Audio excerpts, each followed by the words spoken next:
Hello दोस्तों, नमस्कार। हमारा यूट्यूब चैनल सक्सेस मंत्रा में आपका एक बार फिर से स्वागत है।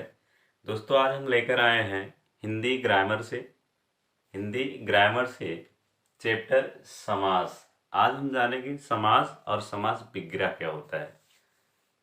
समास का बहुत ही उपयोगी है। समास क्या है? बहुत ही उपयोगी है, जो 6 से लेकर के 6, 7, 8, 9, 10, 11, 12 बहुत सारे एग्जाम में जो है ग्रामर पोर्शन पूछा जाता है। और इसके साथ साथ ही कॉम्पिटिटिव लेवल पे भी पूछा जाता है सवाल। तो देखते हैं क्या है समास। चैप्टर क्या है आज हम लिए हैं, बहुत ही इम्पोर्टेंट चैप्टर है जो है समास। समास क्या होता है? समास का जो शाब्दिक अर्थ होता है, समास का जो शाब्दिक अर्थ होता है वो होता है संक्षेप। क्या होता है? संक्षेप, अर्थात शब्दों को जोड़कर छोटा बनाना, अर्थात शब्दों को जोड़कर छोटा कर देना। यदि इसकी परिभाषा की बात करें तो दो या दो से अधिक शब्दों से मिलाकर क्या है, दो या दो से अधिक शब्दों से मिलकर नए सार्थक शब्द बनाना ही क्या कहलाता है? समास कहलाता है। समास मुख्यतः 6 प्रकार के होते हैं। कितने होते हैं? 6 प्रकार के होते हैं और हम इन सभी प्रकारों को समझते हैं। पहला हम देखते हैं, पहला है अव्ययी भाव समास। क्या है? पहला है अव्ययी भाव समास। अव्ययी भाव समास मतलब जिस समास में क्या होता है, जिस समास में प्रथम पद अव्यय हो, क्या कहलाता है? प्रथम पद अव्यय तथा प्रधान हो, अव्ययी भाव समास कहलाता है। देखते हैं इसकी जो एग्जाम्पल देखते हैं। एग्जाम्पल है प्रतिदिन। क्या है? प्रतिदिन। प्रतिदिन, इसका अगर विग्रह की बात करें तो प्रत्येक दिन हो जाएगा। अगला है यथासंभव। यथा संभव, यथा क्या है? ये प्रति क्या है? प्रति है अव्यय। यहाँ भी क्या है? अव्यय है। तो जो क्या है, प्रथम पद अव्यय हो, प्रथम पद अव्यय हो क्या कहलाता है? अव्ययीभाव समास कहलाता है। तो पहला पद क्या है? यहाँ पे अव्यय है। तो यथा संभव, यथा क्या है? अव्यय है। यथा संभव, इसका अगर विग्रह की बात करें तो जैसा संभव हो। अगला है प्रतिदिन। प्रतिदिन, प्रति क्या है? यहाँ पे अव्यय है। तो प्रतिकूल, प्रतिकूल इच्छा के विरुद्ध। क्या है? प्रतिकूल, अगर विग्रह की बात करें तो इच्छा के विरुद्ध है। फिर है यथाशक्ति।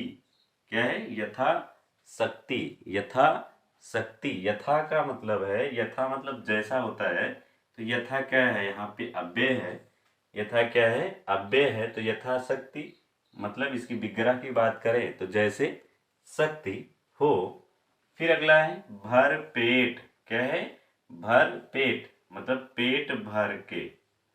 भर पेट, तो इसका अगर विग्रह की बात करें तो पेट भर के। फिर अगला है आजम।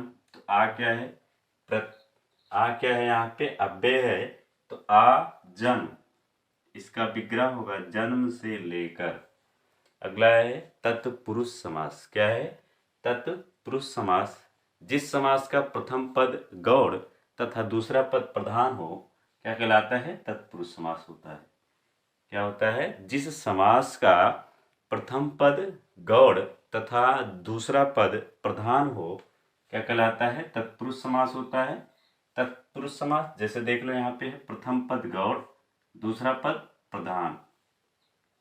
अगर इसकी एग्जाम्पल की बात करें, एग्जाम्पल तो है राजपुत्र। राजपुत्र, विग्रह क्या हो जाएगा? राजा का पुत्र। इसमें राज क्या है? गौड़ है। दूसरा जो है प्रधान, दूसरा पद होता है प्रधान, जो पुत्र होता है। यहाँ पे दूसरा पद क्या है? पुत्र है। फिर है प्राधीन। प्राधीन, पर के अधीन। क्या है? पर के अधीन। अगला है राजकुमार। राजकुमार, राजा का कुमार। अगला है देश रक्षा। देश की रक्षा। क्या है? देश रक्षा, देश की रक्षा। शिवालय। शिवालय, शिव का आलय। अगला है विद्यासागर। विद्या का सागर। तत्पुरुष समास भी जो कारक विभक्ति होता है, तत्पुरुष समास भी कई प्रकार के होते हैं। जो कारक विभक्ति जितने होते हैं उतने में क्या होता है, तत्पुरुष समास होता है।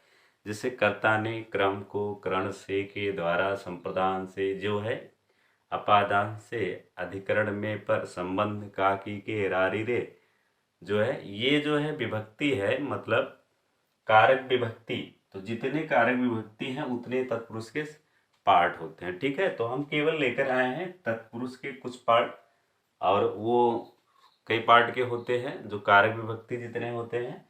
अगला है क्रम धारे समास। क्या है, क्रम धारे समास।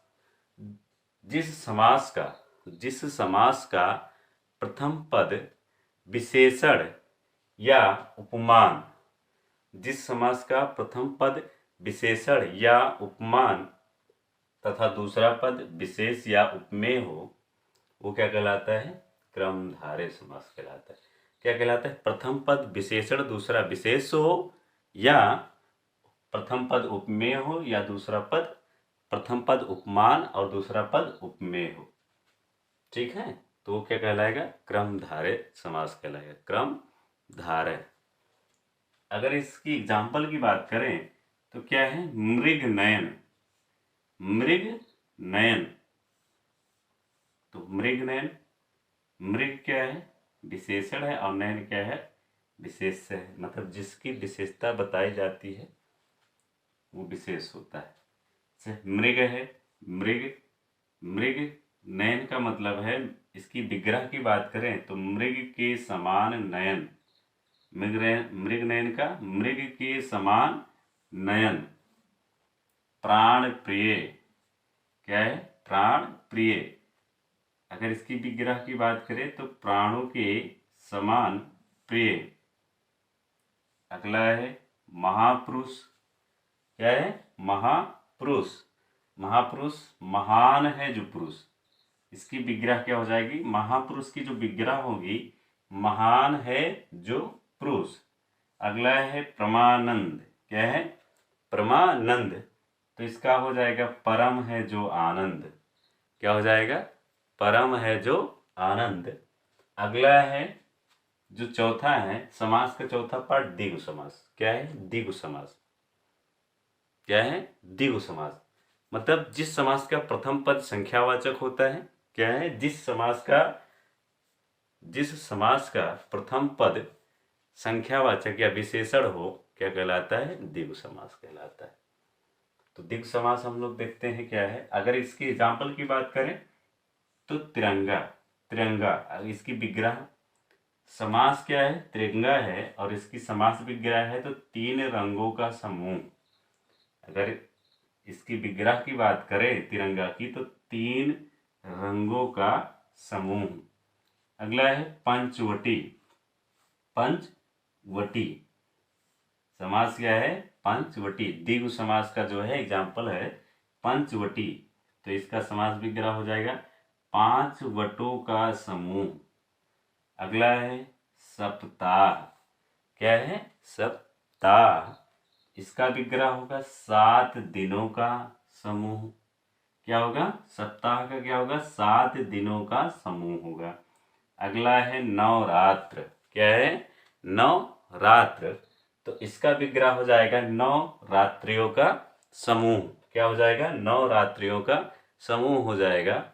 अगला है द्वंद्व समास। अब हम क्या करते हैं, इसका पार्ट 5 देखते हैं। क्या है, द्वंद्व समास। द्वंद्व समास क्या होता है, सबसे आसान द्वंद्व समास जिसमें दोनों पद प्रधान होते हैं। क्या होते हैं, जिस समास में दोनों पद प्रधान हो क्या होता है, द्वंद्व समास। बहुत ही आसान है, जिस समास का दोनों पद प्रधान हो वो क्या कहलाता है, द्वंद्व समास कहलाता है। जैसे पाप पुण्य। क्या है, पाप पुण्य सबसे इजी जो होता है। इसकी अगर एग्जाम्पल को समझना है, जानना है, तो जो योजक चिन्ह आप तो जानते होंगे। तो योजक चिन्ह जो होता है, क्या होता है, योजक चिन्ह जो बीच में हैफिन का लगा होता है, तो योजक मतलब पाप, योजक चिन्ह इसको बोलते हैं पुण्य। तो जहां योजक चिन्ह लगा होता है वो क्या कहलाएगा, वो द्वंद्व समासी में ही होगा। ठीक है, सबसे इजी तरीका है, जो जिन शब्दों में योजक चिन्ह लगा होता है वो होता है द्वंद्व समास में। अगर इसकी परिभाषा की बात करें तो दोनों पद क्या होते हैं, प्रधान होते हैं। जैसे जैसे पाप पुण्य, जैसे क्या होते हैं, पाप पुण्य, पाप और पुण्य। फिर क्या है, दुख सुख, क्या है, दुख सुख। तो इसका अगर विग्रह की बात हो जाए तो दुख और सुख हो जाएगा। नर नारी, क्या है, अगला है नर नारी, इसकी विग्रह की बात करें तो नर और नारी हो जाएगा।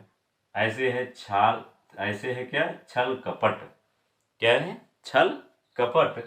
तो इसकी विग्रह की बात करें तो छल और क्या हो जाएगा, कपट हो जाएगा। लास्ट है समास विग्रह का लास्ट है छठवां बहुब्रीहि समास। बहुब्रीहि समास क्या होता है, बहुब्रीहि समास मतलब जिस समास का दोनों पद क्या होता है, गौड़ होता है। जिस समास का दोनों पद गौड़ होता है और अर्थ तीसरा हो, ठीक है, जिस समास का दोनों पद गौड़ हो और अर्थ तीसरा हो तो क्या कहलाता है, बहुब्रीहि समास। क्या होगा, बहुब्रीहि समास। जिस समास का दोनों पद क्या हो, गौड़ हो और अर्थ तीसरा कोई हो, वो क्या कहलाता है, बहुब्रीहि समास। जैसे हम देखते हैं, जैसे लंबोदर, क्या है, लंबोदर, लंबोदर, क्या है, लंबोदर। अर्थात मतलब इसकी विग्रह की बात करें तो लंबा है उदर है जिसका, क्या है, लंबा है उदर जिसका अर्थात गणेश। लंबा है उदर जिसका अर्थात गणेश क्या होता है, क्या कहा है, दोनों पद गौड़ तीसरा अर्थ। तो क्या हुआ, लंबोदर, लंबा है उदर जिसका, और तीसरा जो अर्थ बनना है गणेश बनना है। तो बहुब्रीहि में क्या होता है, दोनों पद क्या होते हैं, दोनों पद गौड़ होते हैं और उसका जो अर्थ बनता है वो तीसरा कोई अर्थ बनता है। तो जैसे क्या है, लंबोदर, लंबा है उदर जिसका अर्थात गणेश। ऐसे है दशानन, ऐसे है दशानन, दस है आनंद जिसका अर्थात रावण, क्या है, दशानन, दस है आनंद जिसका अर्थात रावण। अगला है चक्रपाणि, क्या है, चक्रपाणि, चक्र है पाण में जिसके, चक्र है पाण में, चक्र है पाण में जिसके अर्थात क्या होता है, विष्णु, अर्थात क्या होता है, विष्णु। पीतांबर, पीत है अंबर जिसका अर्थात कृष्ण, क्या होगा, पीतांबर, पीत है अंबर जिसका अर्थात कृष्ण। और लास्ट है नीलकंठ, लास्ट क्या है, नीलकंठ, नीला है कंठ जिसका अर्थात शिव। शिव ने जब विष धारण किया था तो क्या हुआ था, वहीं से जो है उनका नाम क्या हो गया था, नीलकंठ पड़ गया था। और ये लास्ट था बहुब्रीहि समास, जिसका पद दोनों पद क्या हो, जिसका दोनों पद गौण हो और उसका जो है अर्थ क्या हो, तीसरा कोई अर्थ। एक बार फिर से देख लेते हैं बहुत ही शॉर्ट तरीके से। अव्ययी भाव, अव्ययी भाव समास, जिसका प्रथम पद अव्यय हो तथा तथा दूसरा पद क्या हो, जिसका प्रथम पद अव्यय तथा प्रधान हो, क्या कहलाता है, अव्ययी भाव समास। जैसे यथा संभव, यथाशक्ति, ये सब क्या है, अव्ययी भाव समास में है। ऐसे है तत्पुरुष, जिसमें प्रथम पद क्या होता है, गौड़ होता है, दूसरा पद क्या होता है, प्रधान। जिसका प्रथम पद गौड़ होता है और दूसरा पद क्या होता है, प्रधान, वो क्या कहलाता है, तत्पुरुष समास। जैसे राजपुत्र, जैसे पराधीन, जैसे राजकुमार, जैसे देश रक्षा, ये किस में आते हैं, तत्पुरुष समास में आते हैं। ऐसे है क्रमधारय समास, क्या है, क्रमधारय समास। प्रथम पद विशेषण तथा दूसरा पद क्या होता है, विशेष होता है। प्रथम पद विशेषण तथा दूसरा पद क्या होता है, विशेष, ठीक है। जैसे मृग नैन, मृग के समान नैन, मृग के समान नैन, मृग नैन, मृग के समान नैन अर्थात मृग नैन। मृग नैन का जो समास विग्रह है, मृग के समान नैन, मतलब मृग के समान नैन की जो संज्ञा दी गई है वो विशेष और विशेषण में आता है, ठीक है। अगला है द्विगु समास। द्विगु समास क्या होता है, द्विगु समास में प्रथम पद संख्यावाचक, क्या होता है, द्विगु समास में प्रथम पद संख्यावाचक अर्थात विशेषण हो, क्या कहलाता है, द्विगु समास कहलाता है। बहुत ही आसान है द्विगु समास। जैसे तिरंगा, तीन रंगों का समूह, क्या है, तिरंगा, 3 रंगों का समूह। अगला है पंचवटी 5 वटों का समूह, सप्ताह 7 दिनों का समूह। ठीक है, नेक्स्ट है नवरात्र नवरात्रियों का समूह। बहुत ही आसान तरीके से। द्वंद्व समास क्या है? द्वंद्व समास दोनों पद प्रधान होते हैं। सबसे आसान द्वंद्व समास, जिसमें दोनों पद क्या होते हैं? प्रधान होते हैं।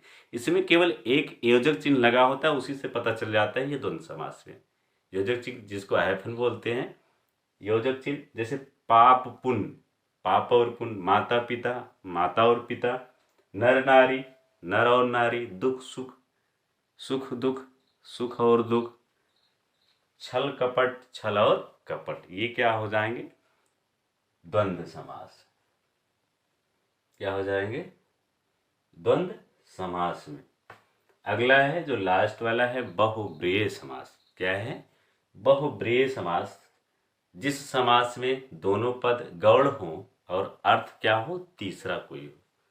जिस समास में दोनों पद गौण हो, अर्थ क्या हो? तीसरा कोई हो, वो क्या कहलाता है? बहुब्रीहि समास। बहुत ही, जैसे लंबोदर, लंबा है उदर जिसका अर्थात गणेश। क्या हुआ? इसमें लंबा है उदर जिसका अर्थात गणेश, मतलब अर्थ जो बनना है वो तीसरा बनना है। नेक्स्ट है दशानन, 10 है आनंद जिसका अर्थात रावण।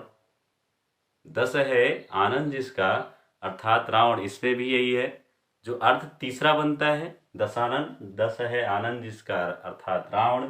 चक्रपाणि, चक्र है पाण में जिसके अर्थात विष्णु। चक्र है पाण जिसके अर्थात विष्णु। पीतांबर, पीत है अंबर जिसका अर्थात कृष्ण। और नीलकंठ, नीला है कंठ जिसका अर्थात शिव।